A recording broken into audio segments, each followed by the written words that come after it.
VAT अलग है और कॉर्पोरेट टैक्स अलग है।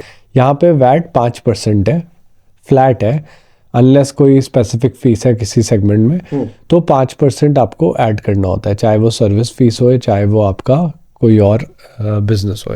Corporate tax on the other hand, under corporate tax rules आपका बिजनेस अगर साल का 3 मिलियन दिरहम या 8,75,000 दिरहम से कम बिजनेस करता है तो वो स्मॉल और मीडियम एंटरप्राइज के तहत रिलीफ ले सकता है। अब हमें थोड़ा सा गाइड कीजिए कि ये एमिरेट्स आईडी एक्चुअली क्या होती है, रेजिडेंसी वीजा क्या होता है? रेजिडेंसी वीज़ा जो है वो एक तरह का आपका पीआर है। हाँ। जो आपको परमिट करती है इस कंट्री में रहने की। उस यूनिक नंबर के बिना आपका कोई भी काम नहीं हो सकता और उस यूनिक नंबर को हम देते हैं एक एमिरेट्स का आईडी के फॉर्म में। दो चीज़ें हैं, तो अगर आप फ्री जोन में बिजनेस करते हैं तो वहाँ पे 100% ओनरशिप हमेशा से अलाउड थी, इसीलिए फ्री जोन बनाए गए थे। हाँ। बट अगर आप बिजनेस मेनलैंड में करते थे तो आपको एक लोकल स्पॉन्सर चाहिए होता था।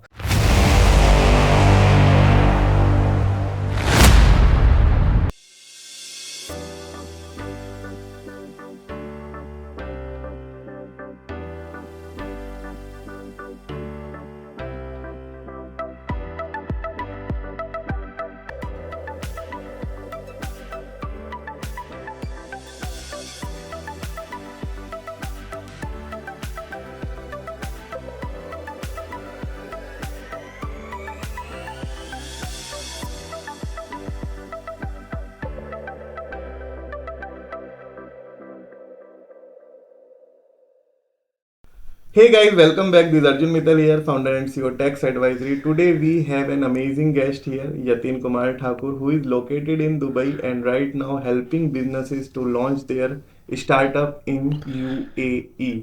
Right. So Tax Advisory is not just a national brand, not just limited to India. It have expand its network to the global domain. We have a branches in Singapore, in Dubai and in Hong Kong as well. And right now we will going to learn about the company incorporation, the company compliances and the Emirates ID and the residency visa and the business accommodation, residential stay, including all the stuff needed for business in UAE.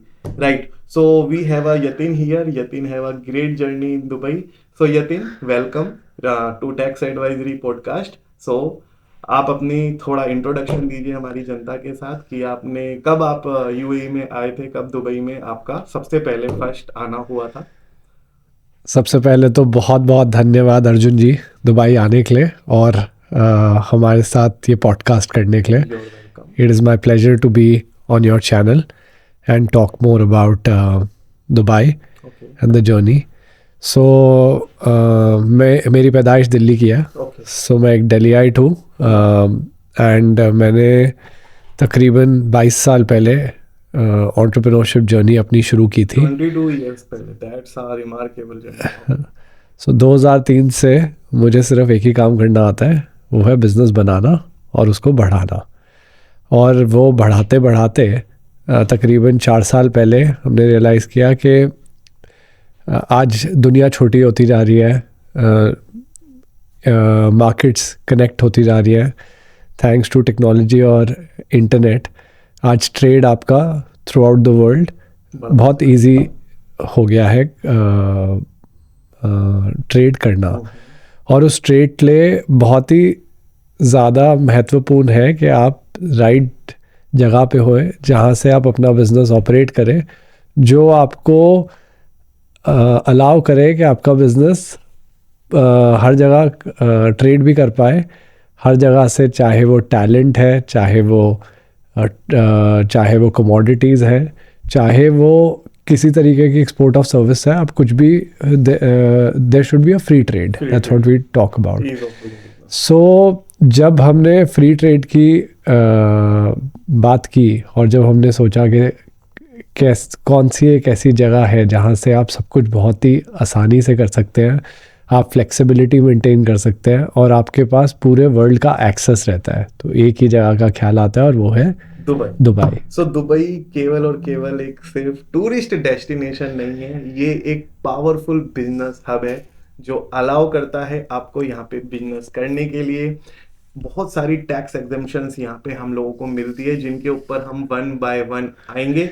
लेकिन ये था brief introduction by Yatin. Yatin काफी hard working है, UAE में settled है, assist कर रहे हैं स्टार्टअप्स को, कंपनीज को यहाँ के कंप्लाइंस पूरे करने में, बिजनेस को एक्सपैंड करने में एंड ग्रोथ स्ट्रेटजीज बनाने में।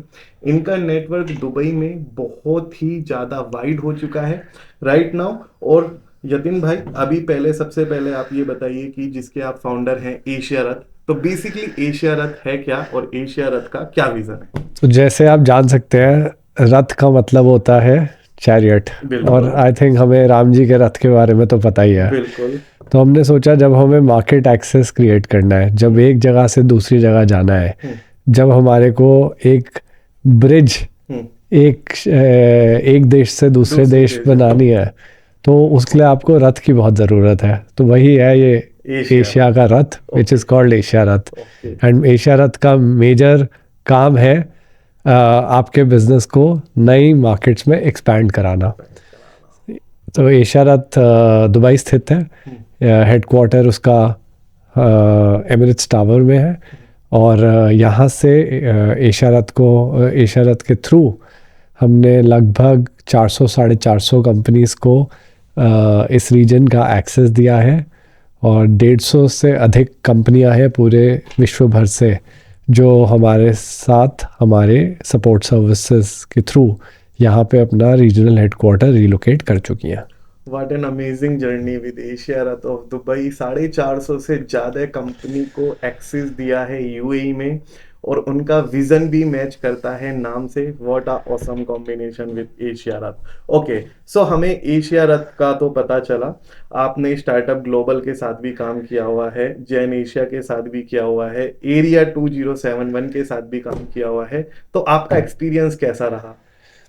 तो देखिए, हर ऑर्गेनाइजेशन का मेरे प्रोफेशनल करियर में बहुत ही अहम महत्व रहा है, और उसका मेजर कारण ये है कि ये सारी ऑर्गेनाइजेशंस एक एंटरप्रेन्योर को, एक व्यापारी को एक जगह से दूसरी जगह पहुंचाने में मदद करती आई है।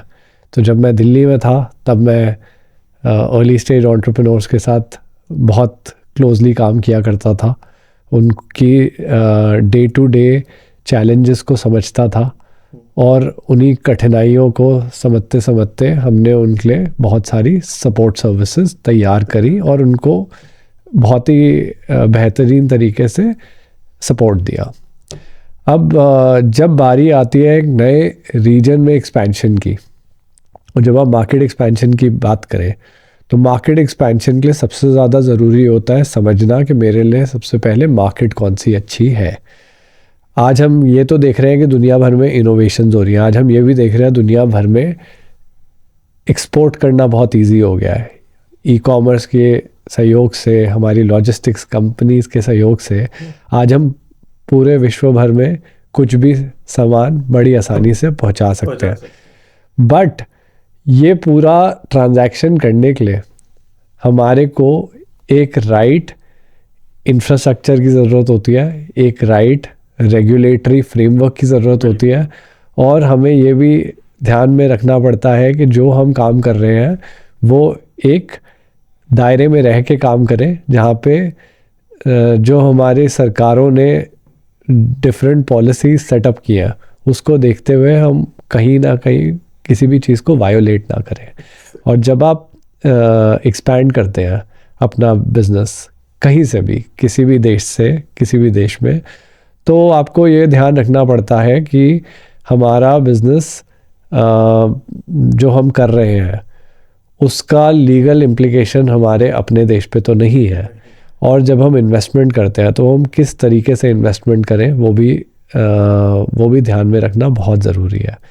सो ये कुछ एक चीज़ें हैं जिसको ध्यान में रखते हुए हमने सारे अपने वेंचर्स के थ्रू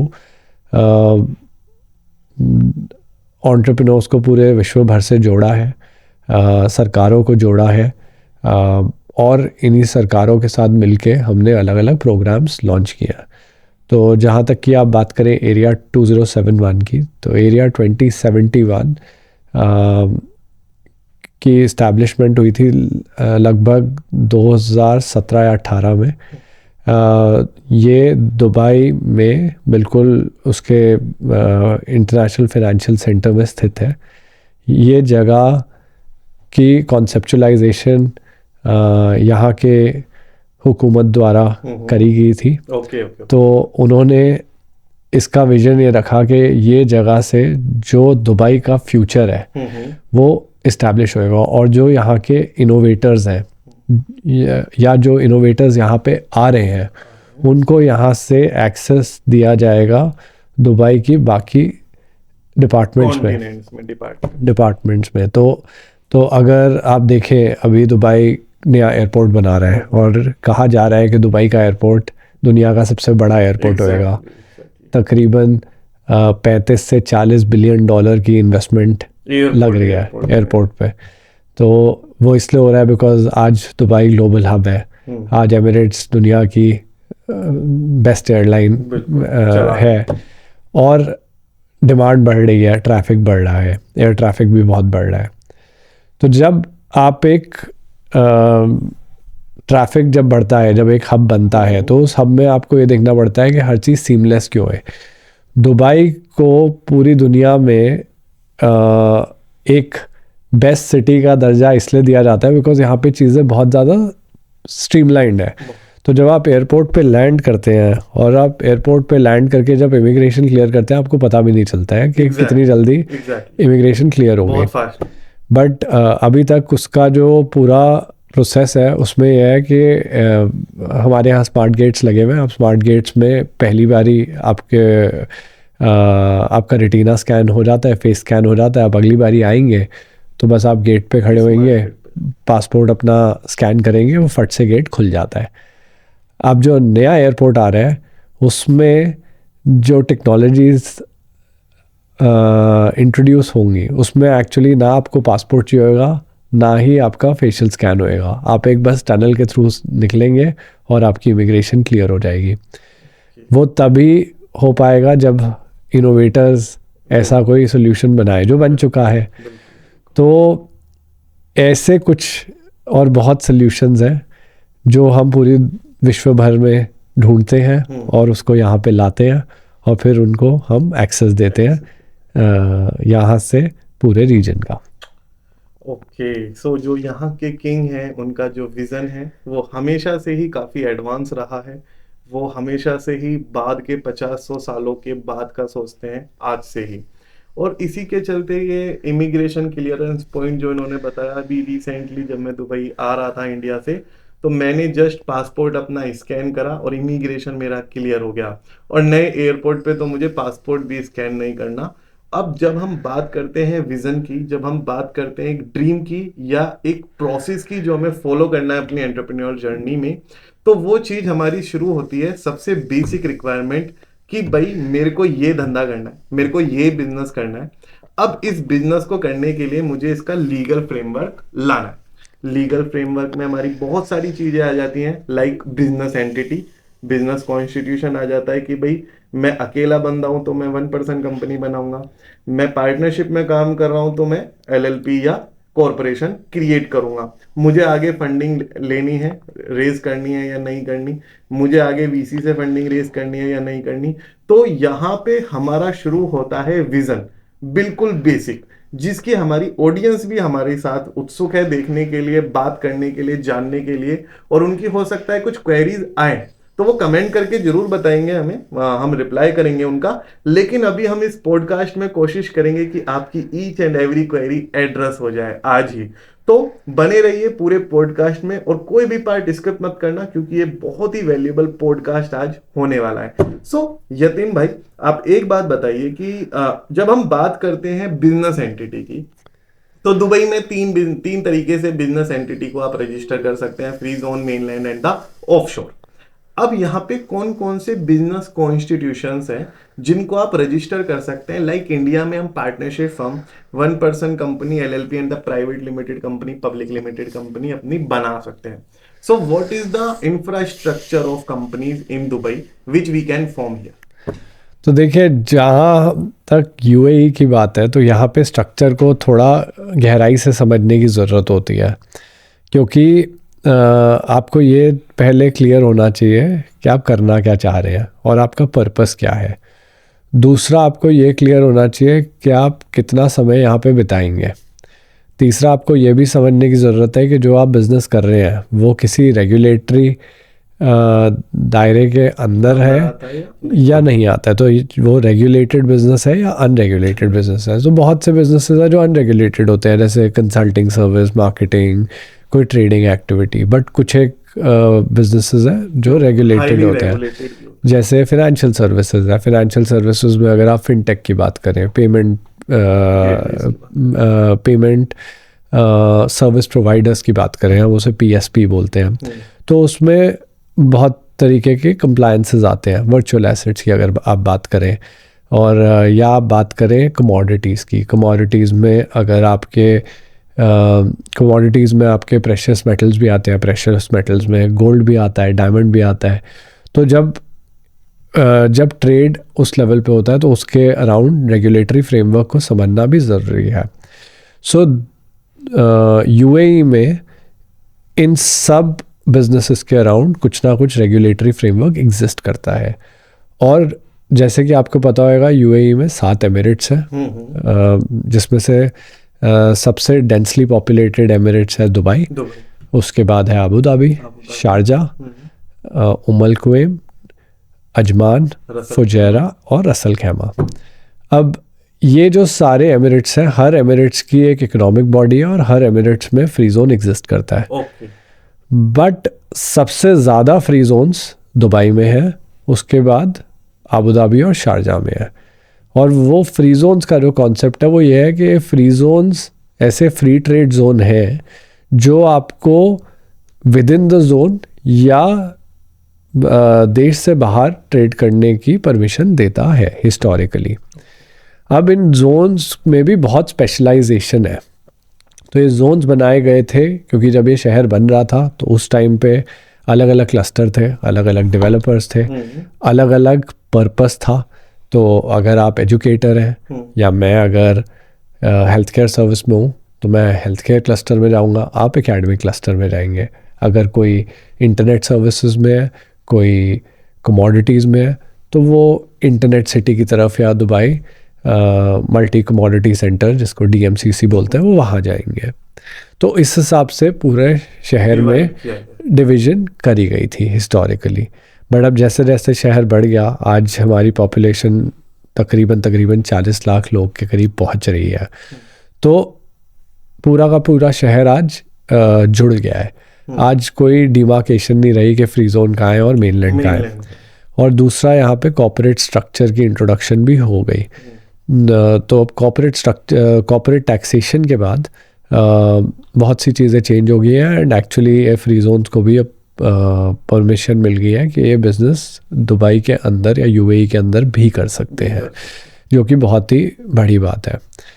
अब कुछ एक बिजनेसेस हैं जहाँ पे आपका अगर बिजनेस की फिज़िकल लोकेशन और फिज़िकल डिस्ट्रीब्यूशन यूएई के अंदर ही है, जैसे कि रेस्टोरेंट हो गया, रिटेल हो गया, या कोई स्पेसिफिक बिजनेस हो गया जो आप यूएई के अंदर से ही करते हैं, तो उसके लिए आपको मेनलैंड स्ट्रक्चर पे जाना पड़ता है और वहाँ पे आपको एक लिमिटेड लायबिलिटी कंपनी एलएलसी बनानी पड़ती है। उसका भी तरीका आसान है, बहुत ही स्ट्रेट फॉरवर्ड प्रोसेस में सब कुछ लेआउट किया हुआ है। बट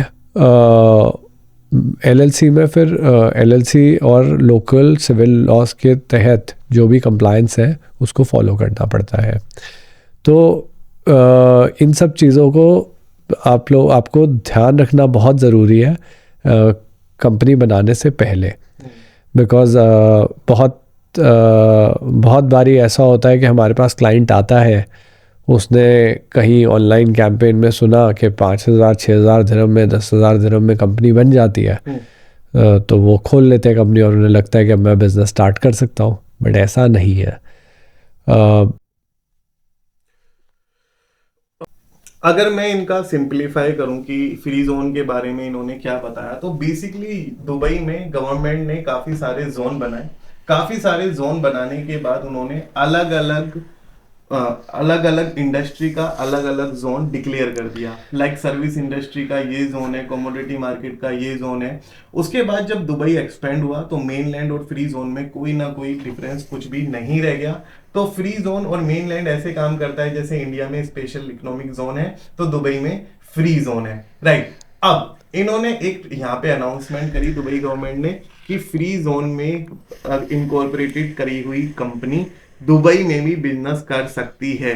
तो इसने बहुत ही ज्यादा सिंप्लीफिकेशन बना दिया प्रोसेस को, क्योंकि कई लोग मेनलैंड में अगर आप कंपनी इनकॉर्पोरेट करने जाओगे तो मेनलैंड के कंप्लायंसेस फ्री जोन से ऑफ कोर्स ज्यादा है, लेकिन फ्री जोन में कंपनी इनकॉर्पोरेट करने से क्या होता है कि थोड़े से कंप्लायंसेस में ढील मिल जाती है यहाँ की गवर्नमेंट के द्वारा, और साथ में आपको वर्चुअल ऑफिस स्पेस से भी आप अपना काम चला सकते हैं। बिजनेस एड्रेस आपको फिजिकली यहाँ पे कॉर्पोरेट ऑफिस यहाँ पे स्टैब्लिश नहीं करना पड़ता।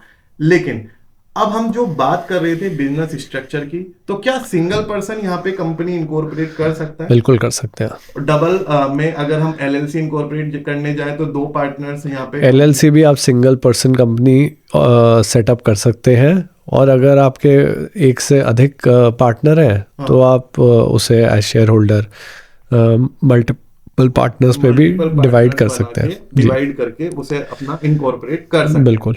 और अगर किसी का विजन है यतीम भाई कि हमें आगे चल के इसका बड़ा स्ट्रक्चर क्रिएट करना है, बड़ी फंडिंग रेज करनी है, तो उसके लिए सूटेबल बिजनेस स्ट्रक्चर आप कौन सा रिकमेंड करते हो? देखिए, ये जो स्ट्रक्चर्स हैं, फ्री जोन हो गया, मेनलैंड हो गया, ये एक ऑपरेटिंग कंपनी होती है। इसका काम होता है कि आपकी बिलिंग ले, आपके एम्प्लॉयज़ हायर करें, आपको वीज़ा दें, आपकी बैंकिंग स्टार्ट करवाएं और आपको आपके बिजनेस को मोशन में ले आए।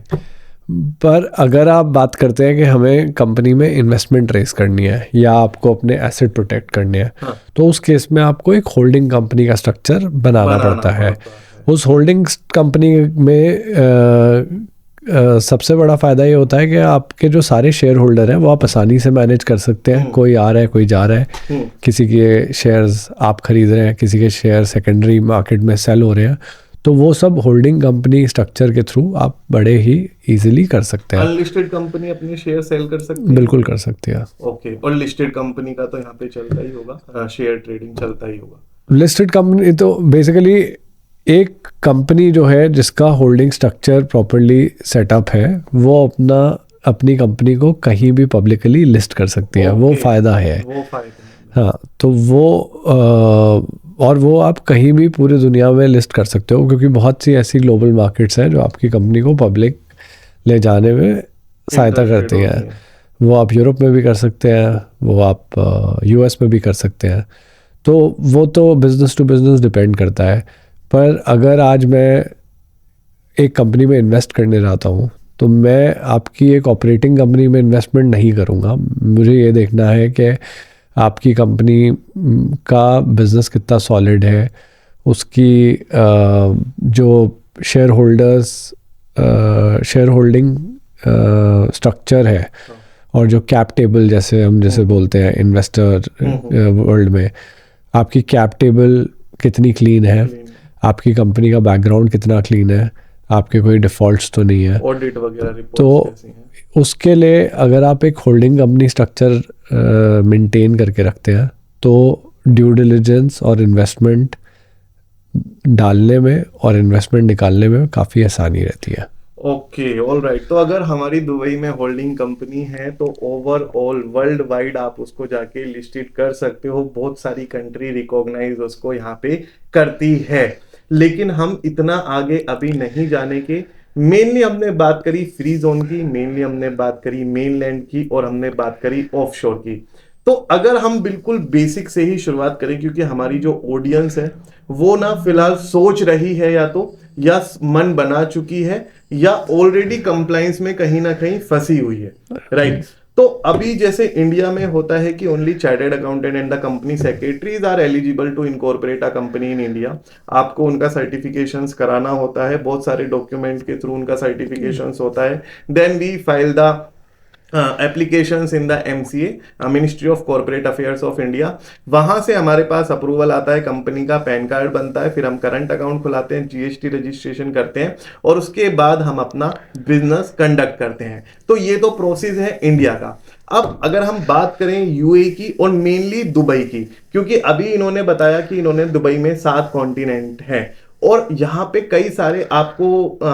कई सारे कंसल्टेंट ऐसे भी मिल जाएंगे जो ये बोलेंगे आपसे कि कंपनी इनकॉर्पोरेशन इन UAE, और बंदा सोचेगा कि UAE का मतलब मेरी दुबई में ही कंपनी इनकॉर्पोरेट हो रही है और उसकी कंपनी जाके इनकॉर्पोरेट हो जाएगी किसी अदर कॉन्टिनेंट में जहां पे वो नहीं चाहता, यानी मिसलीडिंग इंफॉर्मेशन। तो ये चीज बिल्कुल भी नहीं होनी चाहिए। आपको कंप्लीट नॉलेज इसके अंदर होनी चाहिए कंपनी इनकॉर्पोरेशन का स्टेप उठाने से पहले। तो सबसे पहले आप ये बताइए कौन कौन से ट्रेड मेनली ऐसे हैं जिनको इनिशियल अप्रूवल लेना पड़ता है बिजनेस लाइसेंस लेने के लिए? सारे बिजनेसेस को इनिशियल अप्रूवल यहाँ पे लेना पड़ता है, वो स्टैंडर्ड प्रोसेस है। ओके। तो बिना इनिशियल अप्रूवल के यहाँ पे कोई कंपनी इनकॉर्पोरेट नहीं होती।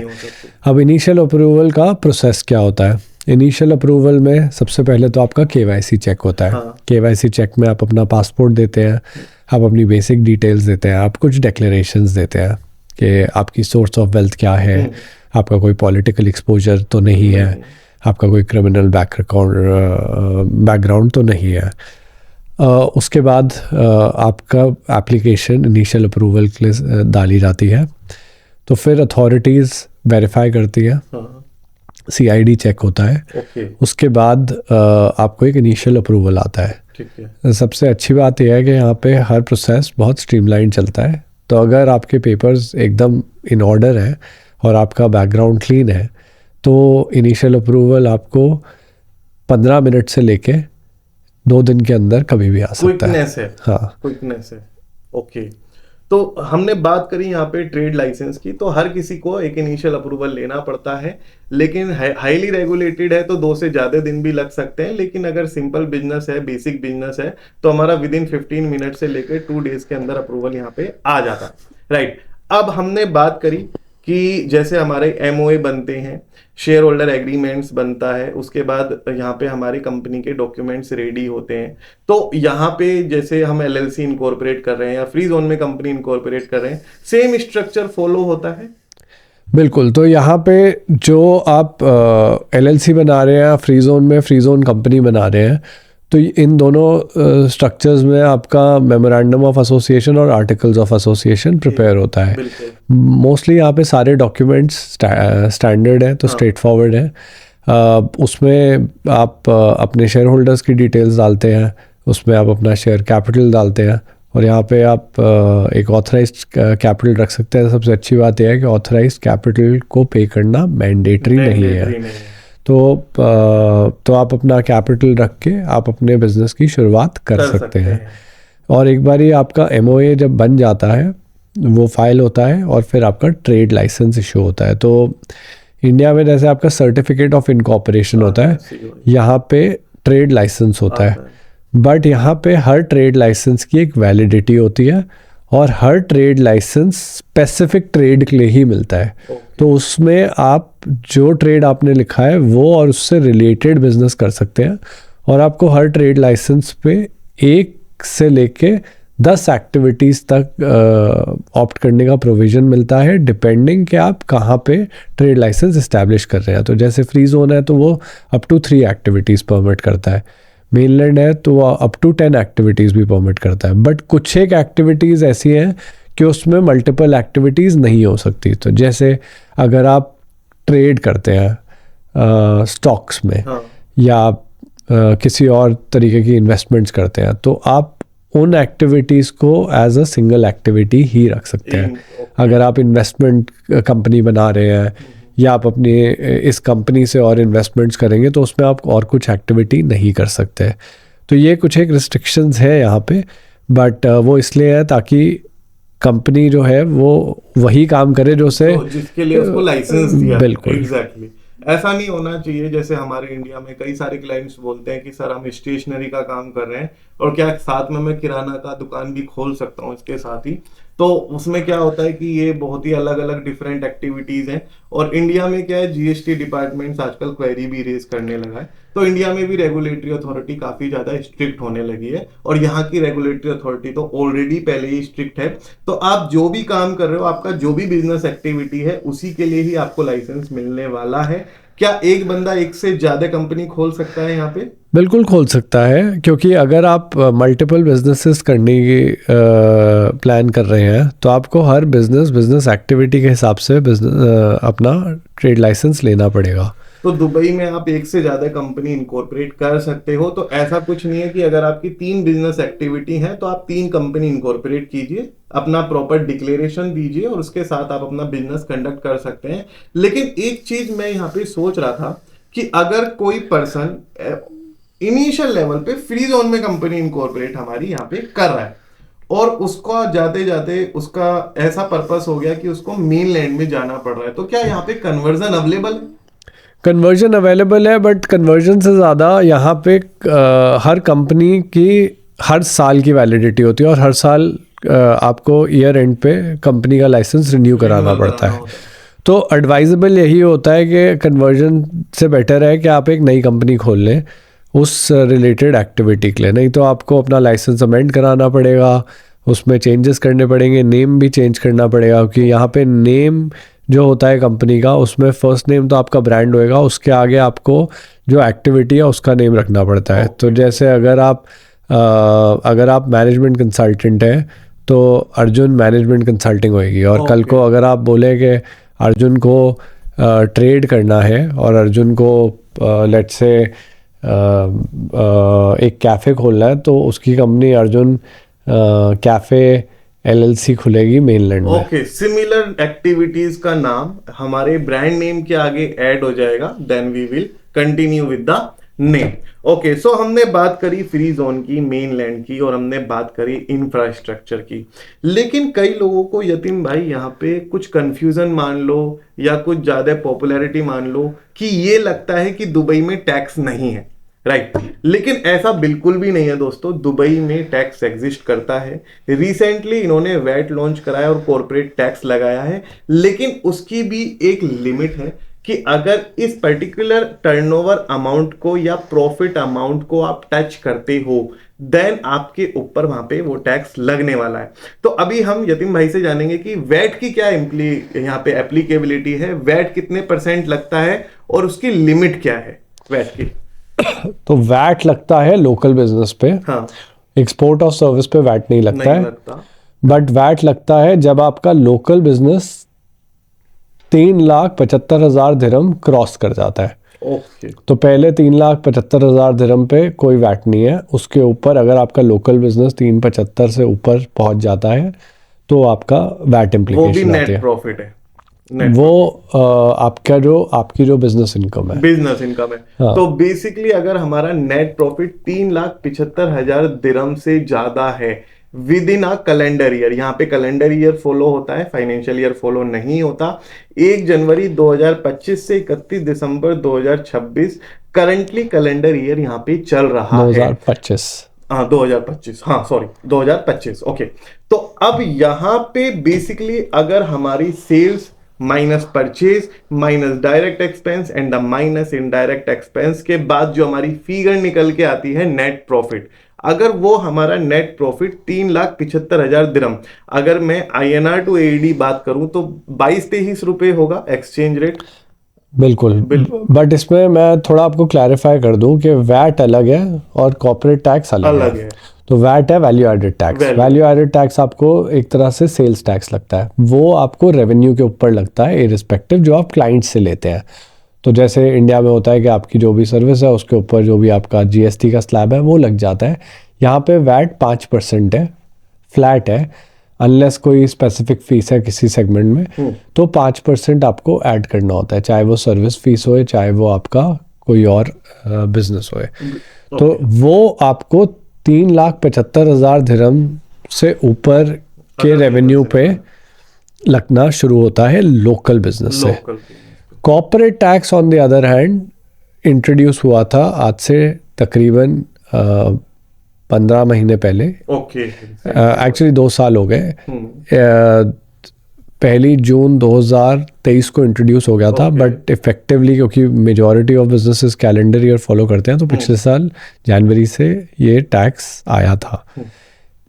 अंडर कॉर्पोरेट टैक्स रूल्स आपका बिजनेस अगर साल का 3 मिलियन दिरहम या 8,75,000 दिरहम से कम बिजनेस करता है तो वो स्मॉल और मीडियम एंटरप्राइज के तहत रिलीफ ले सकता है। तो अगर आप ये फिगर इंडियन वैल्यू पे कैलकुलेट करें तो तकरीबन 7 करोड़ 10 लाख रुपए तक आपका बिजनेस इनकम पे कोई टैक्स नहीं है, आप एसएमई में फॉल करेंगे। बट ये एग्जेम्पशन अभी सरकार ने 31 दिसंबर 2026 तक की दी हुई है। 3 साल की एग्जेम्पशन थी 24, 2025 और 2026 की, जो कि एक्सपायर होएगी 31 दिसंबर 2026 को।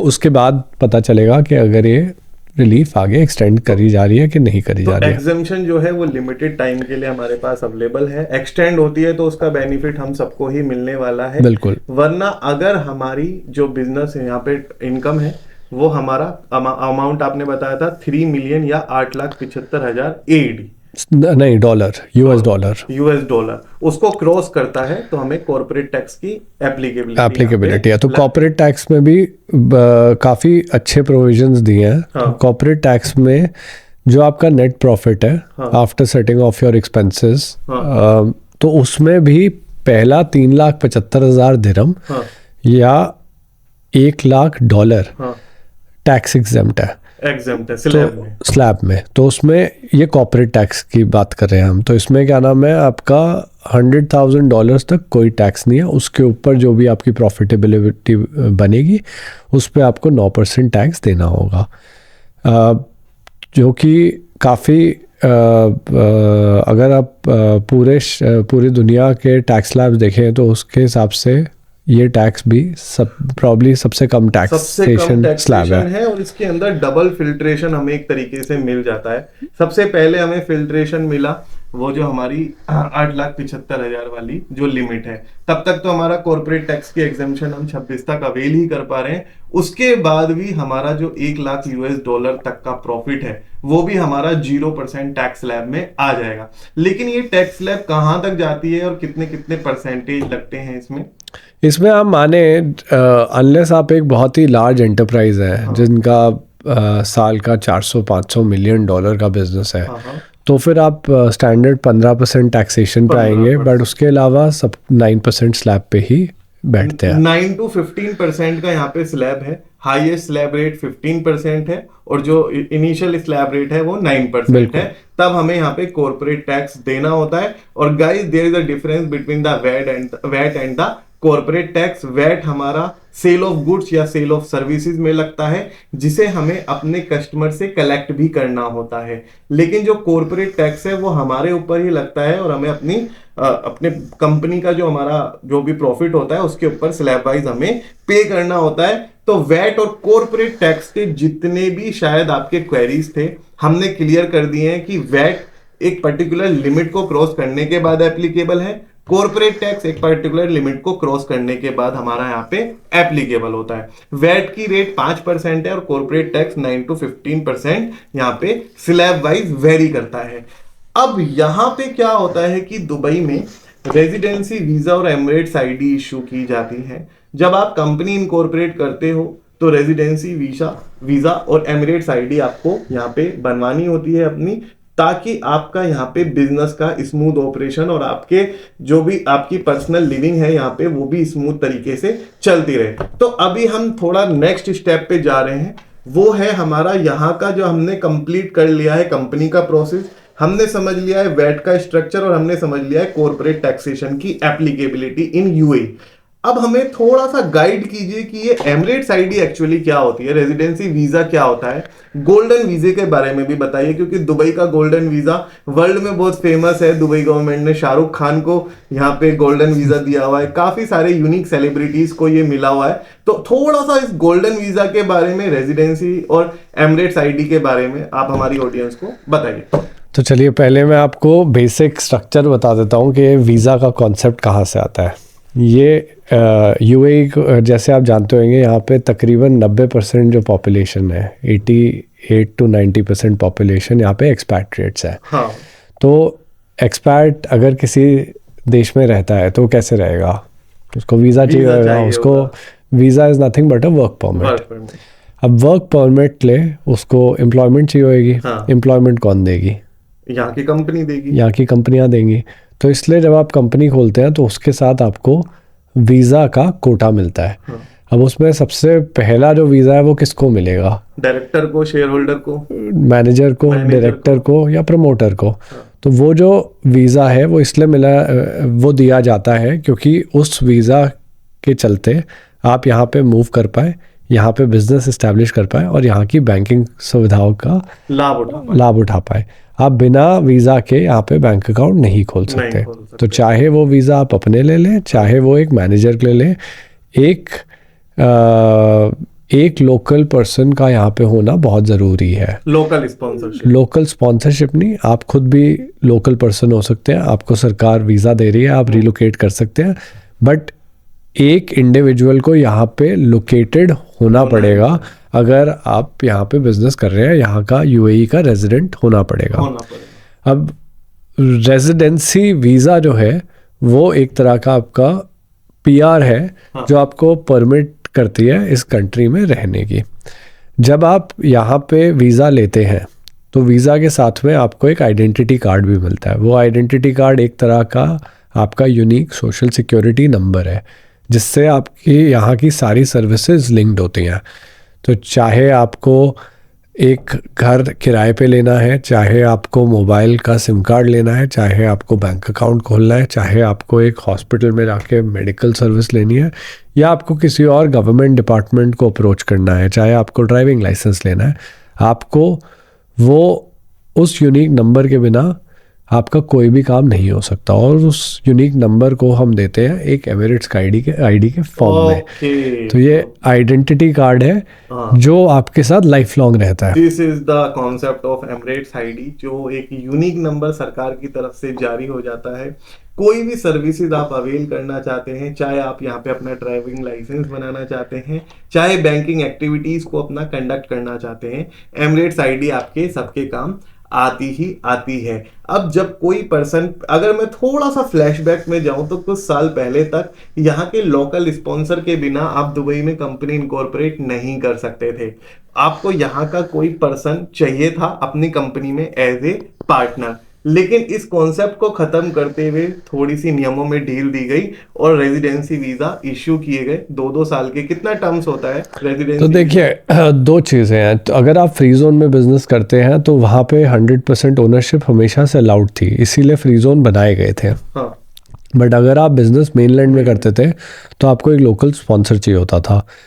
2021 में गवर्नमेंट ने कोविड के बाद कुछ मेजर रूल्स इधर चेंज किए और उन्होंने बोला कि अगर आप मेनलैंड में भी कोई बिजनेस करना चाहते हैं, जैसे बहुत से लोग हैं अब यहाँ पे आ रहे हैं, शॉर्ट स्टे अकोमोडेशन खोल रहे हैं, हॉस्पिटैलिटी बिजनेस खोल रहे हैं, बहुत तरीके के बिजनेसेस में इन्वेस्टमेंट हो रही है, तो आपको उसके लिए कोई भी लोकल पार्टनर की अब ज़रूरत नहीं है। आप पूरा बिजनेस 100% ओन कर सकते हैं।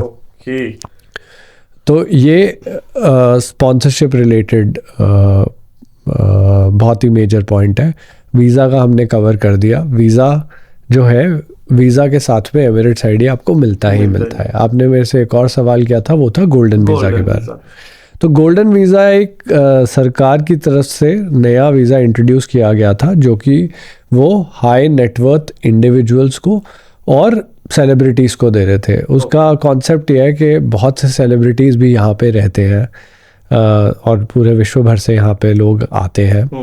बहुत लोगों के यहाँ पे घर भी हैं। जैसे आप जानते होंगे, सारे जो बड़े सेलिब्रिटीज़ हैं उनके घर पूरी दुनिया में होते हैं। तो जब कोई इधर अपना घर रखता है या अगर किसी का कोई भी इस्टेब्लिशमेंट है तो उनको वीज़ा तो चाहिए। तो उन्होंने एक special category of visa create किया था, गोल्डन वीज़ा। गोल्डन वीज़ा में आपको सीधा 10 साल का वीज़ा मिलता है और इसमें आपको कोई लोकल स्पॉन्सर नहीं चाहिए होता, जिसका मतलब है कि आपको कोई कंपनी भी नहीं चाहिए होती स्पॉन्सर करने Okay. के लिए। बट गोल्डन वीज़ा लेने का अपना क्राइटेरिया होता है, उसमें वो या तो आपका जो बैकग्राउंड है एग्जिस्टिंग उसके बेसिस पे आपको दिया जाता है, या अगर आपकी जॉब एक लेवल से ऊपर है, तो आप अगर एक मिनिमम सैलरी कमाते हैं तकरीबन $1 से $1.25 लाख साल का, उसके ऊपर आपकी एलिजिबिलिटी बनती है, या फिर आप यहाँ पे इन्वेस्टर है, इधर as a real estate investor और आपने प्रॉपर्टी खरीदी हुई है, या आपने यहाँ पे बॉन्ड्स में, फिक्स्ड डिपॉजिट में, बैंक में एक लिमिट से ऊपर पैसा रखा हुआ है, तो आपको गोल्डन वीज़ा मिलता है। तो वो लिमिट क्या है?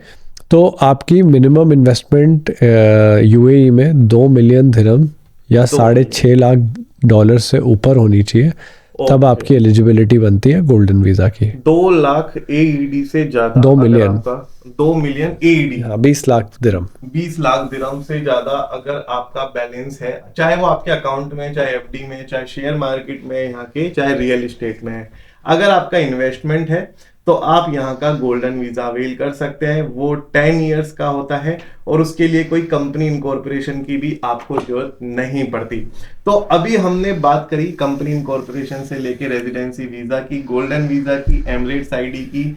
अब यहाँ पे हमें ना बेसिकली एक चीज है कि कई लोग सोचते हैं कि बिजनेस एड्रेस हम क्या ले, अगर हमने कंपनी इनकॉर्पोरेशन का बिजनेस को यहाँ पे लेके आने का मन बना भी लिया है, तो क्या यहाँ पे वर्चुअल ऑफिस का कॉन्सेप्ट वर्क कर रहा है और क्या यहाँ पे नहीं कर रहा, हमें कॉर्पोरेट ऑफिस यहाँ पे दिखाना ही होता है।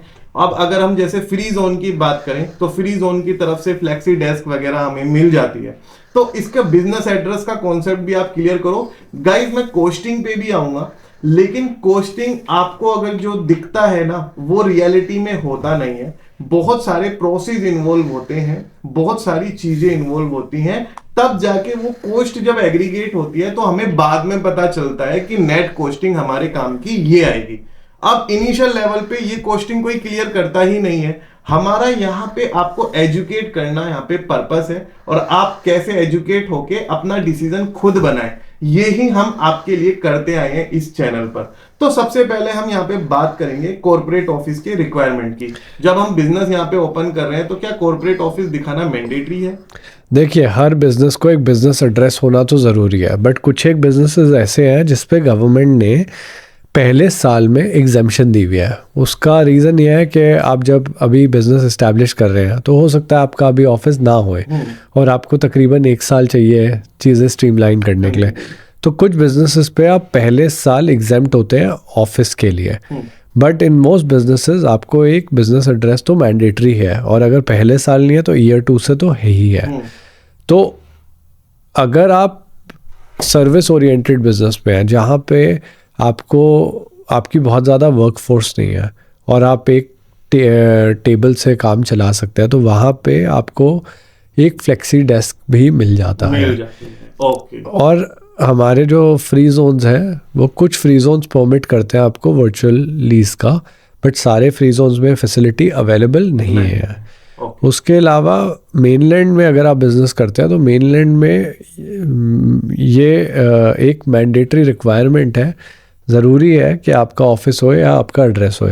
चाहे आप एक बिज़नेस सेंटर से भी ऑपरेट कर रहे हो, आपको उस बिज़नेस सेंटर से फॉर्मल एड्रेस लेना पड़ता है, तो आपको लीज़ बनवानी पड़ती है, और वो लीज़ एक स्पेसिफिक एड्रेस पे बनती है। तो आपको एक रूम रेंट करना पड़ेगा। तो अगर आप एक फ्रैक्शनल ऑफिस ले रहे हैं, उसकी भी एक मिनिमम एरिया डिफाइंड है, और उस एरिया के ऊपर आपका ऑफिस एलोकेट होता है और आपको बिज़नेस एड्रेस दिया जाता है।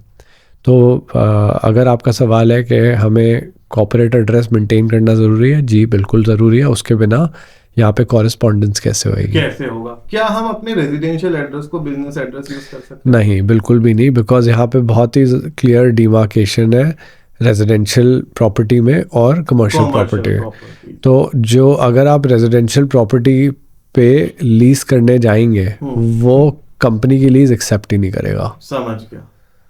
ओके, तो हमने यहाँ पे अपना डाउट क्लियर करा, यहाँ पे अपने ऑफिस स्पेस का, कॉर्पोरेट स्पेस का। Like in India we can declare our residential space as a business address also, और हम अपनी एक्टिविटी कंडक्ट कर सकते हैं। लेकिन यहाँ पे हमें अलग से कॉर्पोरेट ऑफिस मिल जाएगा, दिखाना पड़ेगा।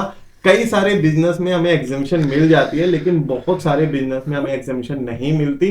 तो ये डिपेंड करेगा कि आपका एक्चुअल में बिजनेस है क्या।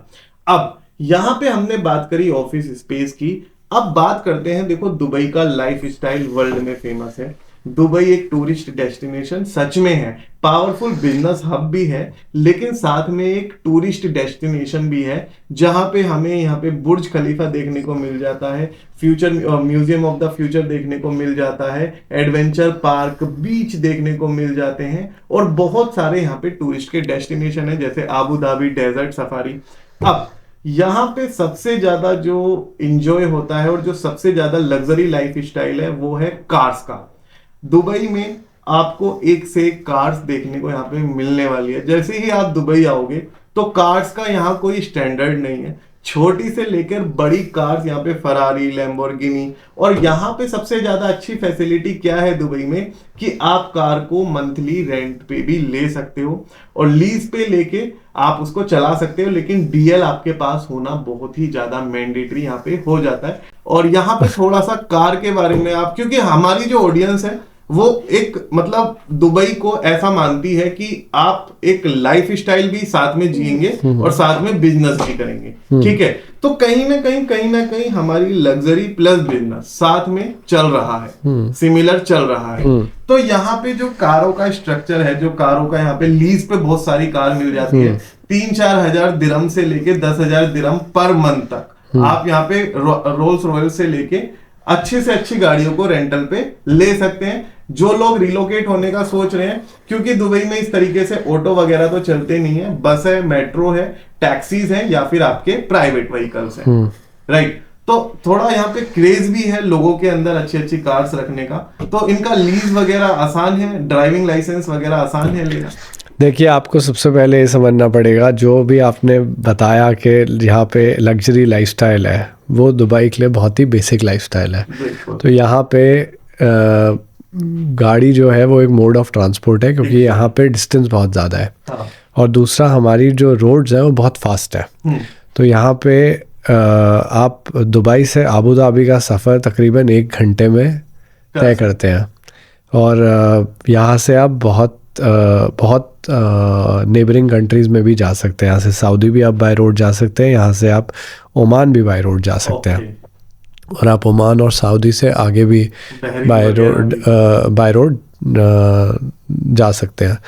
तो अब एक तो आपको पता है पूरा जो रीजन है वो रेगिस्तान है। हाँ। दूसरा, यहाँ पे रोड्स जो है, यहाँ की हुकूमतों ने बहुत ही बढ़िया काम किया है, तो इन्होंने कम से कम सड़कें बहुत अच्छी बनाई हैं। उन सड़कों के लिए आपको गाड़ी भी उतनी भारी चाहिए होती है, क्योंकि यहाँ की स्पीड मेंटेन करने के लिए आपको इंजन कैपेसिटी उस हिसाब से चाहिए होती है। तो आपको बाहर से आके तो ऐसा लगता है कि बहुत सारी लग्जरी कार्स हैं, बट वो लग्जरी कार्स यहाँ की बेसिक रोड रिक्वायरमेंट है। दूसरा, यहाँ का जो इनकम लेवल है वो दुनिया के काफ़ी बड़े शहरों से compete करता है। तो जैसे आप अगर यहाँ का लिविंग कॉस्ट देखेंगे तो वो सिंगापुर से, लंदन से, न्यूयॉर्क से टक्कर में है।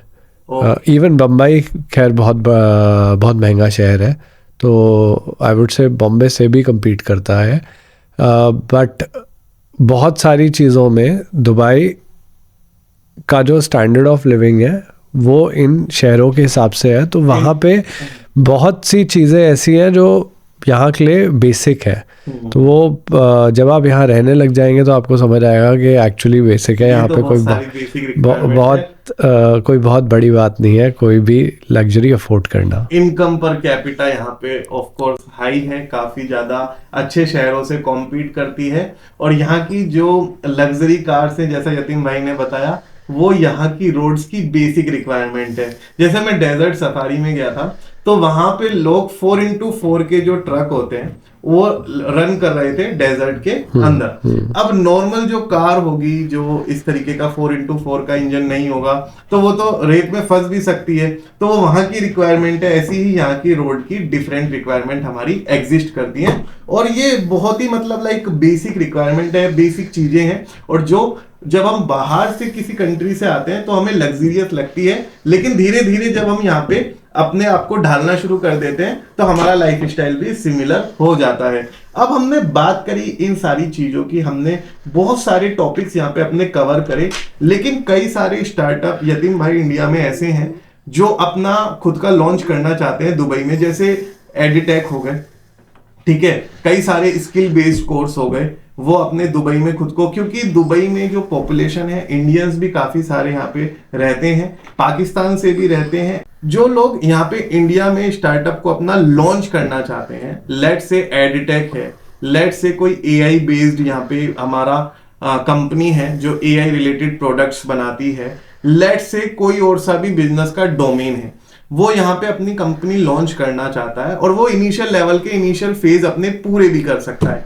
लेकिन क्या यहाँ की जो वीसीज हैं, जो यहाँ के एंजल इन्वेस्टर्स हैं, उससे उसको फंडिंग मिलने में आसानी रहेगी, फंडिंग उसको मिल जाएगी, लोन की क्या रिक्वायरमेंट्स होती हैं यहाँ पे, डेप्थ फंडिंग, इक्विटी फंडिंग, तो थोड़ा सा इसका जो कॉम्प्लेक्सिटी है इसको क्लियर करेंगे आप? देखिए, जहाँ तक कि इन्वेस्टमेंट का सवाल है तो, और जहाँ तक कि एक बिज़नेस एक्सपेंशन का सवाल है, आपको एक चीज़ समझना बहुत ज़रूरी है कि ये बहुत छोटी मार्केट है। हाई पेइंग मार्केट तो है, बट पूरे देश में 1 करोड़ 10 लाख लोग हैं, जो कि लगभग दिल्ली की 1/3 पॉपुलेशन है।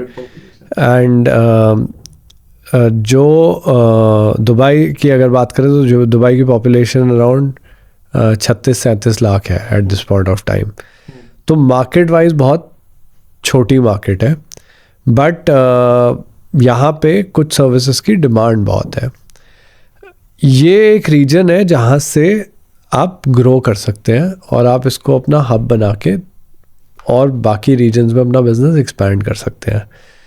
तो ये समझना बहुत ज़रूरी है। तो अगर आप यहाँ आ रहे हैं, अगर मार्केट छोटी होती है और आपको वहाँ पे कोई सर्विस सेटअप करनी है, तो उसकी जो कॉस्ट ऑफ ऑपरेशन है वो बहुत हाई हो जाता है, क्योंकि इंडिया में आपको वॉल्यूम बहुत ज़्यादा मिलती है, तो आपको उसके हिसाब से कॉस्ट पर यूज़र, कंज्यूमर जो है वो बहुत कम पड़ता है। यहाँ पे कॉस्ट पर यूज़र बहुत ज़्यादा होता है। तो अगर आप यहाँ पे एक्सपैंड करने का सोच रहे हैं तो आपको अपना कैपिटल प्रोविज़न पहले करना पड़ेगा, एंटर करने से पहले। आप ये ना देखिए कि पूरी दुनिया दुबई की तरफ मूव कर रही है तो हम भी चलते हैं। आपको ये देखना ज़रूरी है कि हम अफोर्ड कर सकते हैं कि नहीं अफोर्ड कर सकते हैं। दूसरा, यहाँ का अगर आपको इन्वेस्टर नेटवर्क टैप इन करना है, देखिए पैसा है, बट पैसा ऐसा नहीं है कि हर कोई जेब में चेकबुक लेकर घूम रहा है और हर कोई यहाँ पे इन्वेस्टर है। यहाँ पे अर्निंग एवेन्यूज़ बहुत सारे हैं। तो venture investing one of the most risky investments कहलाता है। तो जो ऑल्टरनेट इन्वेस्टमेंट फंड में इन्वेस्टमेंट रेज करी जाती है उसमें हमेशा टाइम लगता है। उसके लिए सबसे ज़्यादा ज़रूरी है कि आप अगर इधर आएँ, आप एक ग्लोबल विज़न लेकर आएँ, उस ग्लोबल विज़न को प्रेजेंट करने की क्षमता रखें, और आपको यहाँ पे लोकल रिलेशनशिप्स बनाने पड़ेंगे, क्योंकि बिना लोकल रिलेशनशिप्स के आपका कुछ काम यहाँ पे मूव नहीं करेगा। और रिलेशनशिप्स बनाने में लगता है समय, और रिलेशनशिप्स बनाने के लिए आपको तय करना होता है अपना मूव और इस्टेब्लिशमेंट। तो नेटवर्क इज योर नेटवर्क। अगर आप अपना नेटवर्क एक्सपेंड करते जाएंगे, आपकी नेटवर्क उतनी ही बढ़ती चली जाएगी। और कहने का मतलब ये है कि यहाँ पे कम्युनिटी मीटअप्स होते रहते हैं, स्टार्टअप मीटअप्स होते रहते हैं, क्रिप्टो के डोमेन के अपने मीटअप्स होते हैं, फॉरेक्स ट्रेडर्स के डोमेन के अपने मीटअप्स होते हैं। तो अपनी जो भी अपना बेसिक रिक्वायरमेंट है, जो भी अपना डोमेन के बिजनेस है, उनमें आप अपना मीटअप्स वगैरह करो, अपने नेटवर्क को एक्सपेंड करो, अपने यार दोस्तों को देखो कि वो यहाँ पे क्या कर रहा है। अगर रिलोकेटेड है यहाँ पे तो उसके बेस पे अपना नेटवर्क अगर आप बढ़ाओगे तो आपको यहाँ पे फंडिंग मिलने के और मतलब आपके सस्टेन करने के बेसिकली चांसेस यहाँ पे बढ़ जाते हैं। बिल्कुल। और यहाँ पे वीसी की फंडिंग के बारे में इन्होंने बहुत ही एक अच्छी बात बताई, क्योंकि इंडिया में जो वीसी का बैकग्राउंड है और जो वीसी करंटली काम कर रहे हैं, तो वीसी पैसा इंडिया से बना रहे हैं। कई सारे वीसीज का केस स्टडी ऐसा भी आया है कि उनको लॉस हुआ है, लेकिन ज्यादातर केसेस में वीसी इंडिया से पैसा बना रहे हैं। और यहाँ पे जो आपने बोला कि वीसी का बिजनेस यहाँ पे रिस्की इन्वेस्टमेंट माना जाता है, तो ऑल्टरनेटिव इन्वेस्टमेंट फंड की तरफ भी आप यहाँ पे जा सकते हैं। Right. Anything you want to add? Nothing, Arjun. I think it was very great to have this conversation, and I hope कि जो हमने information दी है वो आपकी ऑडियंस के लिए यूज़फुल है, और अगर उन्हें कोई भी क्वेरीज हैं तो वो आपके थ्रू हम तक पहुंच सकते हैं। एंड अगर कोई कमेंट्स हैं तो आप ज़रूर हमारे साथ शेयर कीजिए। बिल्कुल। तो दोस्तों, दुबई केवल और केवल एक हेवन, टैक्स हेवन नहीं है। यहाँ पे आपको बिजनेस के साथ साथ कॉर्पोरेट टैक्स और वैट की लायबिलिटी, तो देखो एंड में हमारा क्या निकला कि टैक्स की एप्लीकेबिलिटी यहाँ पर भी है, लेकिन कंपैरेटिवली कम है। लाइफ स्टाइल अच्छा है नो डाउट, लेकिन खर्चे उसके अकॉर्डिंग यहाँ पे हैं। तो जो चीज आपको यहाँ पे आके पता चलेगी वो हमने आपको इसी पॉडकास्ट में बता दी है कि यहाँ पे खर्चे हैं। यहाँ पे रेजिडेंशियल अगर आप अकोमोडेशन लेने जाए तो उसका भी अच्छा खासा रेंट हमारा जाना है, बिजनेस अकोमोडेशन लेना जाए उसका भी अच्छा खासा रेंट हमारा जाने वाला है। लेकिन अभी जैसा यतीम भाई ने बताया हमें कि अगर हमें ये देखना है कि हमें दुबई में अपना खुद का वेंचर स्टैब्लिश करना है, तो सबसे पहले हमें ये देखना है कि क्या मेरी कैपिटल इतनी है कि क्या मैं इसको अफोर्ड कर सकता हूं या नहीं अफोर्ड कर सकता। तो सबसे पहले बात ये आ जाती है। हमने बात करी कंप्लायंस की, और बहुत सारी चीजें हो सकता है इसके अंदर इंक्लूड होने से रह गई हो, तो आप हमसे कंसल्टेशन कॉल भी बुक कर सकते हैं। इस वीडियो के डिस्क्रिप्शन बॉक्स में आपको कॉन्टैक्ट अस का लिंक मिलेगा, वहां पे अपनी बेसिक रिक्वायरमेंट्स डालिए, अपना नाम, ईमेल आईडी डालिए, नंबर डालिए। मेरी टीम आपसे कनेक्ट करेगी एज सुन एज पॉसिबल और आपको हेल्प करेगी डायरेक्टली मेरे से कनेक्ट करने में। Then I will help you out and I will consult you regarding the company setup in Dubai. And in the last, thank you Yatin, thank you so much. आपने इतना यहाँ पे प्रोडक्टिव हमारा कन्वर्सेशन हुआ और इतने हमें इनसाइट्स देखने को मिले। मैंने भी बहुत सारी चीजें इस कन्वर्सेशन के थ्रू सीखी, और आप आए, आपने अपना टाइम दिया, उसके लिए थैंक यू सो मच। और अगर आपको डायरेक्टली यतीन से भी कनेक्ट करना हो तो यतीन की लिंक्डइन आईडी इस वीडियो के डिस्क्रिप्शन बॉक्स में आपको दोस्तों देखने को मिल जाएगी। आप डायरेक्टली यतीन से भी कनेक्ट कर सकते हैं। आई होप आपकी सारी क्वेरीज क्लियर हो गई हो। कुछ क्वेरी रहती हो तो प्लीज कमेंट जरूर करना, मैं आपको रिप्लाई करने की पूरी कोशिश करूंगा। Thank you so much.